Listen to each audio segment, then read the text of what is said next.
Sé project úr idir Alzheimer Scotland agus cumna camanach an Shinty memories, leis an príomh amas dúine le searach aontaine a chuideúch. You'll recall this man here. Sandy Russell. Reminiscence is as old as the hills, and it's always been used for people living with dementia, but to have it in a specific focus was very much the idea that somebody's memory box has a key which may be different from somebody else's.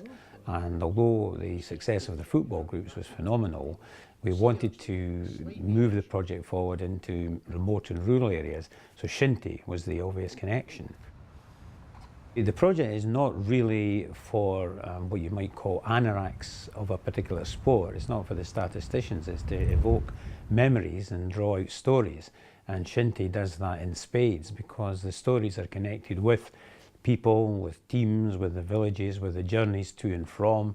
And there's also a little element of family history in it. People love to see photographs with their granddad or their great uncle in it. Now, remember Rocks? Rocks McLean. There's him.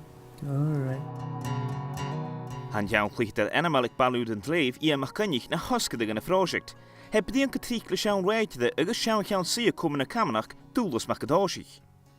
We crack about old times and he is much more engaging, having been in conversation about the memories and the pictorial form that we use in this regard, and actually it is hugely beneficial, not only to Douglas but to Anne, his wife, who sometimes finds it difficult when she's on her own or they're both on their own, and Douglas is less talkative than he might be. It does make a big difference, people speaking to him, and he has to answer them, you know, where when I speak to him I don't have to get an answer. It's got pride of place on the wall as well. This picture's got pride of place on the wall as well. And this one of yourself. Getting sent off. Getting sent off. Was that the first time ever, was it?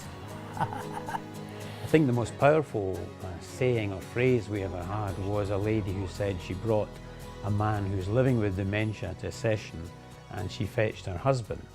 And I don't think you could get anything more powerful than that. They see elements of the person that was there, and in some cases grandchildren see a side to their grandparent that they'd never seen before. Well, people who are living with dementia can be very lonely, can be very isolated, and what we're trying to do is reconnect them with their community of interest. So we're trying to help people who loved Shinty and still do reconnect with their local club or with the sport in general. And it's using visual images to stimulate recall and memories. And we find that if you just ask somebody to recall a team from the 1950s without that visual trigger, it's nowhere near as effective as seeing the pictures, and that evokes the memory. They're the current club sponsors. Still? Yes, still. Oh, yeah. Through observation and through filming of people and talking to carers and looking at before and after, there's a lighter mood, there's more humour, there's happiness, there's a self-confidence, there's an improvement in communication skills. And we know that there's no magic cure for dementia, but this certainly provides a happy 1 hour, 2 hour, 3 hour interlude in what can be a very, very dull existence.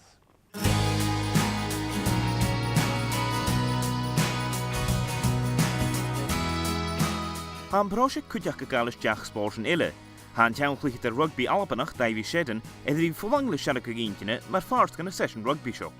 I think the difference with rugby memories for my dad has been that it's a real trigger for him. So it takes him to a point where his long-term memory, he can delve back into his past and remember some of the really, really best times that he had. And then the support in the group means that the conversation is stimulated around him. It's not him just finding that trapped memory, it's other people around him helping him unlock it. And from there on he becomes more relaxed. You can see in his face that he's happy. His body language is very, very positive. He tends to laugh a lot, put his arm around me, and he's just generally in a really happy zone. And also we can do this at home with our family. So my children get to see Grandpa talking and looking at something from his past, so it's quite reflective. I feel for us as a family it's something that is given us a direction as to what we would maybe have had if Dad had never suffered from this illness. we would maybe be sitting around chatting about his rugby past anyway. So it still gives us that sort of normal family discussion.